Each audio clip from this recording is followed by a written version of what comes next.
Bismillah, Alhamdulillah. Uh, yeah, guys. So I hope you guys are doing fine, and yeah, we'll be continuing from question number 31. Okay, 2024-2023 paper. So question number 31. It's a continuation from the earlier part. Now this is part 5 of the video. Okay, so match the given entity attributes labeled from A to D to the corresponding descriptions. Okay, so something is here. This is about attribute of an entity and its description. So start with right and connect with left. It is easier because left side has a shorter one. So just read the right side first, the longer description first. Okay, an attribute that cannot be broken down into smaller component. Okay, so where something that you can broken down is called as composite attribute. For example, first name, if name I just put here, and L name can contribute to full name. In this case here, F name is one attribute, this is L name is another attribute, full name is the composite attribute. So you cannot divide this further. So if we cannot divide this further, this is called as the most simple attribute. Okay, so first one is connected to B here. Okay, so the second one, an attribute that can be broken down into components, is called as a composite attribute. Good. Next one, an attribute whose values can be calculated from related attributes. So if we can calculate, for example, from date of birth, okay, if we can calculate the age minus in day by today, so this is called as a derived attribute. So you have derived attribute here. And finally, an attribute that take more than one value, which means, for example, if you take skills of an employee, it can have many values. Okay, so it is a multi-valued attributes. We keep these kind of attributes in a separate table in database management system. Okay, we don't keep in the same entity. For example, employee, if you have employee table, in the ER diagram you might have skill, but when you convert to the relationship, we don't keep it because it introduces data redundancy. Like you can the fields should be duplicated. For example, same employee has the talent of like teamwork. He has soft skill, like he can do speech. The same employee can do play football, something like that maybe. Okay, so here these are the 4 answers. So A is to 2, B is to 1, A is to 2, B is to 1. These are the 2 candidates here. And C is to 4 and D is to 3. This is the answer. Okay. So consider following employee relationship or relation, not the relationship. Relationship means tables in database management system. So we have employee ID, employee name, and the salary. Of course, employee ID is going to be the primary key. So whenever you start study this kind of thing, just try to figure it out maximum possibility while you are writing. Okay, so employee name and the salary, these are fully dependent. Okay, we'll see the question. What would be the output of the following SQL query when it's applied to the employee? So there is an SQL statement. They are asking whether what is the output. First, of course, there is no errors. Okay, so you can see 5 fields are there. There is no errors. Okay, good. Okay, they are asking to select and they want to count everything. So they're gonna count everything, or you can just specifically say count salary or something like, but they count whatever the records that comes, it counts from employee table. That's correct. Okay, where salary is greater than, okay, so greater than, so this is another query is running. Any from select salary from employee. So they select salary from employee.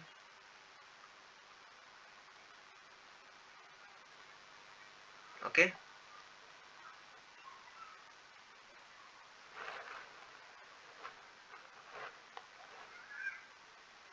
They select salary from employee. So first you have to count how many things are there. Here you have, I just put 1, 2, 3, 4, 5. Guys, this is a kind of might be a little bit tricky, but try to figure out with the answers. I think in the practicals you never learn this one, okay, in the school and in the places, unless these questions tend to come up.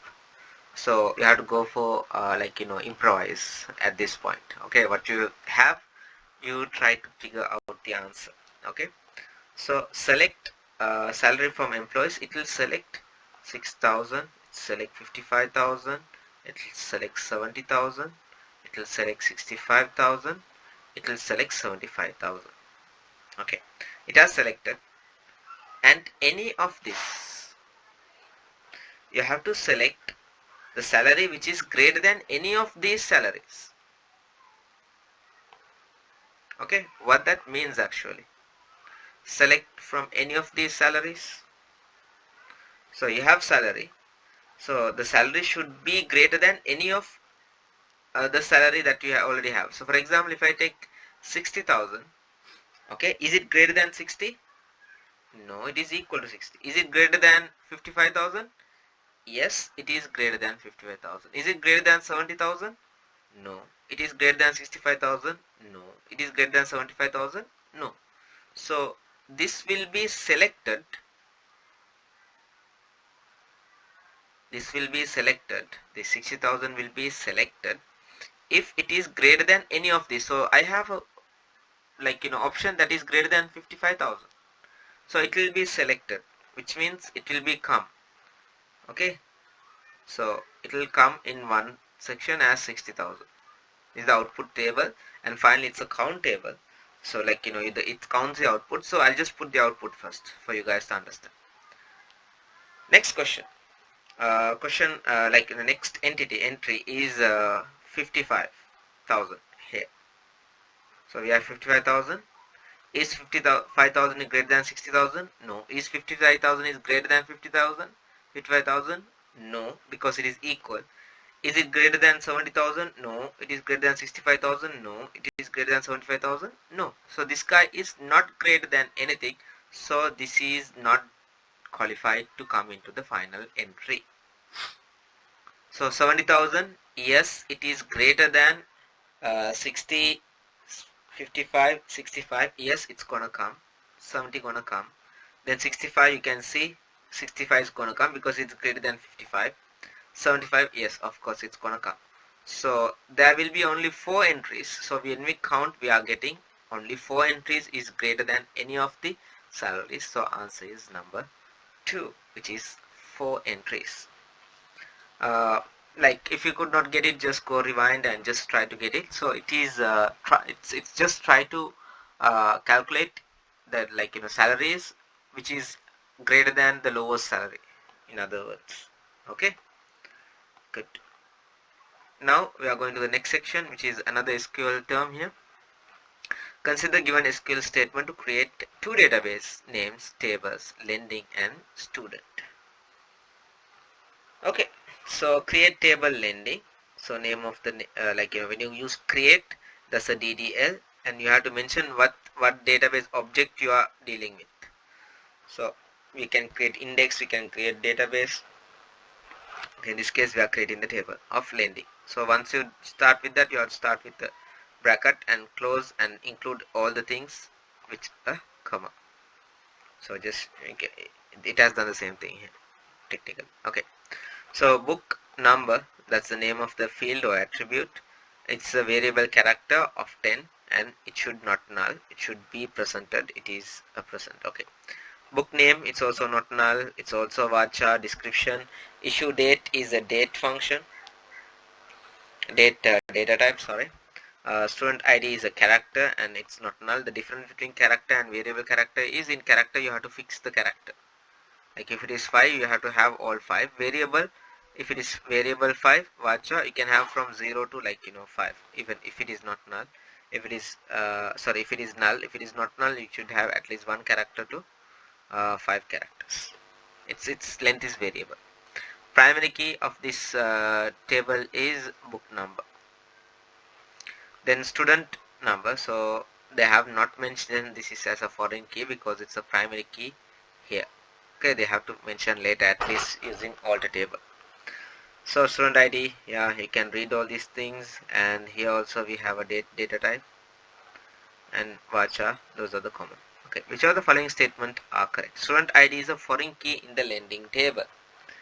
Okay, it's supposed to be a foreign key, but yet it has not been linked. We'll keep that. Okay, we'll check with the answers. Okay, good. Which of the following statement are correct? Ask. It is compulsory to input data in the data type fields in both table. In this case, this is not compulsory here. This you can leave it blank, but here you cannot leave it blank. So one allows to become empty, one does not allow. So this is says the both tables. No, it's not gonna work. Student ID can contain only 5 English letters. Student ID, if you take, there are chars. Chars means characters, which is alphanumeric and symbols. You can have A to Z, and you can have 1 to 9, 0 to 9, and you can have special characters as well. So it is not only 5 English letters, so it also fails the test. And here technically yes, but they have not mentioned it. That's the problem. Okay, student ID, of course it is going to be a foreign key in this case, but they have not defined, but they are asking it's the foreign key, so answer is going to be only one as the option, because other two are mistaken. Okay, those are two are wrong, so there is no call none. And yes, it's a foreign key, but they have not mentioned it, like they have not defined it. Okay, so in this case, when the employee entity of the following diagram is presented in the database, which of the following should not be included? In employee table, so this is entity ER diagram. When you make it a table, they are asking which should not be included in the employee table. Okay, which should not be included. Employee name, employee number, yes. Name, yes. Date of birth, yes. Destination, yes. Age is a derived attribute actually, so you can just connect like this, with dotted lines here around, or like this to the directly to the employee. So it's a derived attribute, so you don't have to keep derived attributes. So age is not something that you're gonna keep. And also qualification is a multi-valued attribute. As I said earlier, if you keep multi-valued attributes, you have to duplicate the entry. For example, employee 001 has a bachelor in education. He also has a certificate in psychology. He also has a BA in or BSc in computer science. Okay, so if you have multi-valued, this is what is called as multi-valued. It has multiple values. So you don't keep in employee table, you just create another table called, in this case, employee qualification. Okay, so for that you put employee number and qualification, employee number and qualification, employee number and qualification, because other details will not be duplicated here. So the answer is in date of birth, no, it should be included. Designation, employee number, qualification. So 34, the answer is 5. Okay, good. Question number 36. Which of the following gives the correct matching between ER diagram components and the relational model? So this is talking about database management system or database system. Okay, question number 36. Focus on still from the earlier one as well. The earlier one is also like that. This one is also like that. Okay, good. So here entity turns into a field. No, attribute turns into a field. So this is wrong to begin with. The second one, entity turns into a table. That's correct. attribute turns into a field. That's correct. Unique attributes turn to a table. Unique attribute turn to a primary key, not a table. So I was checking the second one. No? So entity turns to a table, attribute turns to a field, unique attribute turns to a primary key, multivalued attribute turns to another table. Yes, just like this earlier question. So this is the correct answer. So if you have multivalued attribute, it's turned to a table. Okay. So most probably this one, unique attribute, does not turn to a table. So I'll just highlight that in a different color, maybe red, with a little bit less thickness. This is wrong and this is wrong in this case. Entity, table, attribute, primary key, that's a mistake. Entity, table, attribute, table, no. Okay, you can go for it, inshallah. Okay. Question number 37 and 38 relies on above database or tables. Okay, advisor, farmer. There's advisor, there's farmer, there's tasks, and there's advisors. There are 4 relations. NIC is the national ID card of the advisor. So add NIC, where is that? This guy. Okay, they have mentioned the primary key, so no need to worry about that. In which of the following statements are correct? So a little bit tricky here. So statements, they're going to take statements. Okay, first one, a farmer can have many tasks. Task ID, task name, farmer ID, start date and end date.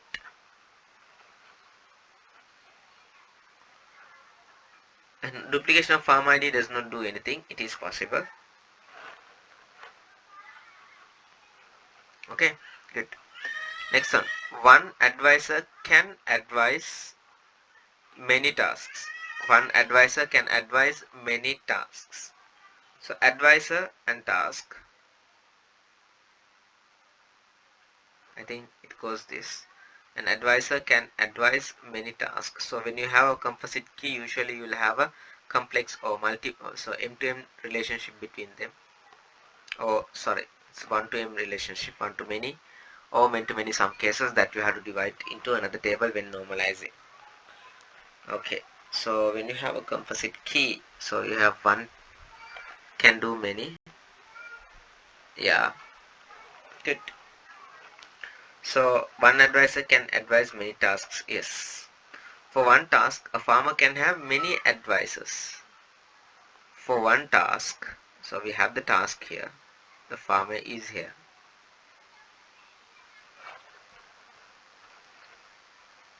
For one task, just forget about the farmer thing, because the farmer does not have advisors. So this is a fault in the question. Okay. Tasks has advisors.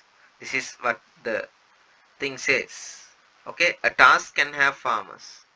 Okay, a task can have advisors, and it also has farmers. Okay, for task, a farmer can have many tasks, which means a task can have many advisors or not. So here with this relationship, for example, we can have 001. Say this is task and this is advisor. We can have T002, and for the same task we can have TT001 as well. For the same task we can have for same advisor we can have same different task, and also we can have for the advisor 2 also in T002. So in this case, a task has many advisors. If you take the other way around, an advisor can advise for many tasks. So that's man-to-many relationship. Yes. So answer is all A, B, C. Okay, next one, question number 38. Which of the following statements are correct with respect to given relation? All the relations are in third normal form. The start date attribute in the task relation is a derived attribute. Start date cannot be derived attribute because it's specific, it is not changing. End date sometimes, or predicted end date, can be derived attributes. But after you calculate the number of days for the project, you can have a derived attribute there. But generally this is not considered as a derived attribute. It's just Add NIC is a candidate key in advisor relation. Add NIC is a candidate key. Actually, it's an alternate key. Okay, candidate key, alternate keys are candidate keys which are not selected for primary key. So yeah, I can give okay to that. All relations are third normal form. You should know all the relations are depending on only fully dependence is accepted. You can see yes, it's all fully dependent. Yeah, it's all fully dependent. So yeah, answer is A and C, not D, B. Okay, question number 39. Here we go. What would be the output of the following Python if A is equal to 10 and B is equal to 4 and C is equal to 7? So this is A modulus division, B, which is have A is 10 in this case, modular division, B is 4, and plus C is 7. Then it is flow dividing to A minus B, which is 6. So we have to check with the order of precedence. So you guys have to remember the order of precedence to deal with this question. And basically what it tries to say is like you can go with PEMDAS actually. Okay, so first is parentheses, exponential, multiplication, division, addition and subtraction. So in this case you have to do the addition lately. First you have to go for parentheses. I have done that. Then you have to go for division. So division, there is 3 types of division. One is modulus division, flow division and the normal division. So when it comes to that, you have to go start with the left. So anyhow plus gonna come late, you can do this. So plus is going to be very like end. So you can just technically do this for maths thing, like it's kind of thing that you can do. Okay, so 10 modulus divide 4, you have to take the remainder. So remainder is 2 in this case, because if you divide by 4 10, so it is 2 remainder 2, you're gonna take the 2 here. Then this is flow division. Flow division removes the the decimal component. For example, this is like 1 point something, it removes that point something. 2 plus 1, the answer is 3. And yeah, it's a relatively easy question compared with what we have already encountered in the past few years. Okay, so the next question, what would be the value of result variable after executing following Python code? So this is function a comma b, this is function still the function, nothing works. It starts with, this is the first line of execution. So it takes function 1. Okay, it sends to function 1 number 3. For instead of a, it will go for number 3 here. Instead of b, it goes function 2 comma 4. Just take first function 2 comma 4. It calls the function 2 comma 4. So it multiplies 2 comma 4, which is 8 here. It sends 8, 3 and 8. It's an easy one too. 3 plus 8 is 11. So answer is 11. It's a very simple question, by the way.